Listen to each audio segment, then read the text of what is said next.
আসসালামু আলাইকুম। অনেক সৌদি প্রবাসীরা আসেন দূতাবাসে গিয়ে থাকেন বিভিন্ন কাজের জন্য। আবার যারা জেদ্দা কনসুলেটের আন্ডারে আছেন আপনারাও জেদ্দা কনসুলেটে গিয়ে থাকেন বিভিন্ন কাজের জন্য। তো আপনাদের অবগতির জন্য রিয়াদ দূতাবাস থেকে একটি বিশেষ বিজ্ঞপ্তি প্রকাশ করা হয়েছে। যারা দূতাবাসে স্পেশাল এক্সিট লাগানোর জন্য যান, অথবা অনেকে আছেন পাসপোর্ট রিনিউ করতে চান, অথবা অনেকেই বয়স পরিবর্তন করতে চান, আবার অনেকেই রিনিউ করা পাসপোর্ট দূতাবাসে গিয়ে আনতে চান। তো অনেকেই অনেক দূর দূরান্তর থেকে দূতাবাসে গিয়ে থাকেন। তো আপনার জন্য বিশেষ একটি বিজ্ঞপ্তি আসছে।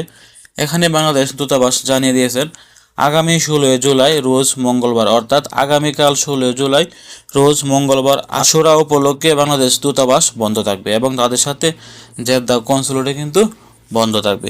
অনেকেই আছেন অনেক দূর দূরান্ত থেকে 100 থেকে 150 রিয়াল খরচ করে আপনারা দূতাবাসে আসেন।